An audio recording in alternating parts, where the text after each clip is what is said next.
Happy Sunday, everyone. I hope you're having a wonderful day today. But before you go to sleep at night, you should check this video out. Now, artificial light at night, to get right to the point, is just not a good thing for affecting your diurnal or circadian rhythm and how your body recovers at night, your levels of stress hormones at night and the next day to follow, your heart health. And so how exactly does it affect these things? Well, artificial light at night, according to a recent systematic review, and there have been a lot of studies on this in the past, has a negative effect on cardiovascular health. It increases heart rate and blood pressure and the thickness of your arteries, which is not a good thing. It was the carotid artery in this study. It increases sympathetic nervous system activity, and that's your fight or flight nervous system. So you don't want to be all stressed out when you don't have to be, right? We don't want overactivation of the sympathetic or, again, fight or flight nervous system when we don't need it. You want that parasympathetic rest, digest portion of the autonomic nervous system to be activated throughout most of your days, right? And that includes at night before bed especially. Now, it also negatively affects levels of glucocorticoids. So what the hell are those? Those are anti-inflammatory hormones that are produced in the adrenal glands, those glands that sit right above the kidneys, right? And an example would be cortisol. Now, they're involved in things like stress regulation. And so dysregulation of glucocorticoids is another bad thing for stress on the body. Okay? Also, artificial light at night is associated with decreased heart rate variability, and that's no good. We want a greater variability of time between heartbeats. It's associated with beneficial health outcomes. And this effect of artificial light exposure at night is dose and time dependent. So that means the more light you're exposed to for the longer period of time and the brighter that it is, the worse, the more harmful the effects on your body's natural processes and health. So what are some other things we'd like to avoid at night? Well, we would like to avoid, aside from artificial light, we would like to avoid heat. We would like to avoid noise. We would like to avoid alcohol and, of course, caffeine. What are some things that are good? Well, a regular sleep schedule is good, being consistent, going to bed at the same time and waking up at a similar time on the weekends as you do on weekdays is beneficial to your health on average. Exercising during the day can help you to get better quality sleep. And in terms of supplements, we of course have melatonin. We have, what else do you guys think in terms of sleep that's actually proven? We have lemon balm, we have lavender, we have ashwagandha, and of course magnesium. So before you go to bed tonight, make sure you don't leave those lights too bright. Now, how long before bed does this really matter? Well, is it 3 hours before bed? Am I going to stop looking at lights or my phone? And what is artificial light at night? Well, it comes in the form of screens, right? We're talking phones, tablets, computers, TVs. We're talking your living room light, right? If that's too bright, that's unnatural. It's telling your brain, hey, it's daytime, and your body's preparing for the daytime. It's not preparing to rest at night. And without knowing any of the science behind it, well, that just doesn't seem like a good natural thing, right?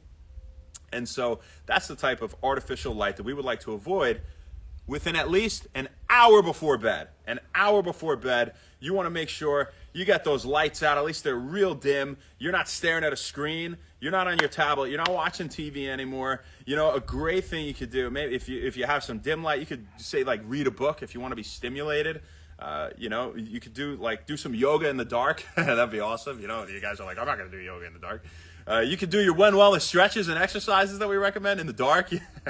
But just relax and remember, keep it cool, you know. A nice cool room, 65, 68 degrees, is associated with optimal recovery at night for both your brain and your body. Okay, they did a study in the University of Southern Australia a few years ago. They were seeing what the cause of insomnia was in so many people, and the major factor was actually temperature regulation. Their rooms were too hot. They were too hot at night. So don't forget about that one either. Let's see what we got on here. Say what's up to the peeps. We're gonna go hang out. What's up, you guys? How you doing? Oh God. Hey, thank you. Flame Hawk Fish, I appreciate you. Got my back. DOS4371, what's up? You're funny, Henry Couture. Disanovos, what's up? I muscle build, good for you. Moonbow Rabbit, how you doing? I'm trying to fix my sleep schedule. I have 2 jobs now, and I'm all over the place, but I'm getting better. That's great. Well, you know, you're making effort. These are some simple things that you could do, you know, and that's, you know, this is hopefully something that could help you. But good for you. And, you know, if it doesn't quite work, look into the supplements, okay? And if you're going to take some melatonin, start at the lower end.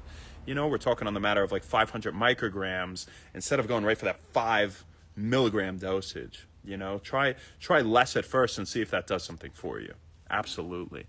You know, and then you can move to lavender, you know, Silexan, Silexan. That's a patented form of lavender at 80 milligrams within 45 minutes or so before bed, has been shown to improve sleep quality and sleep duration. You know, you could take up to 160 milligrams in a day, but don't take any more than that. Yeah. If that doesn't prove sufficient, then you can go to ashwagandha. And then if that still doesn't prove sufficient, you could look at a Melissa officinalis, aka lemon balm, as another supplement that could help with sleep, right? These are the top proven things. You hear of all this other stuff, valerian root and apigenin and all this kind of stuff, but the ones I'm mentioning, those are the top options on Examine per the research to date. So that's you know, that's really the stuff to focus on. But look at the lifestyle modifications first, you know, before that. Hard to avoid noise with no. Well, you make a great point, Flame Hawkfish, right? So you can't avoid your noisy neighbors, right? Well, you can put earplugs in. So put earplugs in when you sleep, right? Just make your alarm really loud, or you're gonna miss work. But you know, I sleep with earplugs all the time. It's great. But you know, you can't control the you know, you're living in the city and there's lights all over the place on the outside. You can't really control the outside sources of artificial light at night and disruptions to your sleep. And you can put those earplugs in and you can put an eye mask or something like that, right? Those are relatively uncomfortable. I like to just like lay a towel over my head or a shirt or something like that. This way it's not wrapped like a band around my head. It's really uncomfortable. So I guess you can control it to a degree, but you could definitely control your artificial light exposure within your own home, right, leading up to sleep. So strong data guy. That's great. We love data. 20 CIC, and even more than that, we love what works for us. And, you know, we treat every patient uniquely, right? Everyone's a unique circumstance. Flamehawk Fish. How you doing? Moonbow, Lewis Stacksit. Oh, I appreciate that. Dave, what's up, Beast and East? How you doing, killer? There he is. Little Cakey. And Kev, RC77, and Gerald. Thank you guys for the support. You have blackout curtains? That's great, yeah. Blackout curtains are awesome. Definitely. I hope you keep this video, live video, so I can come back to I keep them all, Moonbow Rabbit. Yeah. Natty, what's up, baby? I'll see you in 5 minutes. Woo! Play some poker. What's up? It's Mel Vargas and Richard, as for now. So we got for you, folks. We'll see you tomorrow, baby. Not sure where, not sure when, but we'll see you guys then. Have an amazing rest of your Sunday. Go relax. Don't expose yourself to too much light before you hit the sack tonight. And have a great night. We'll see you guys. Thank you.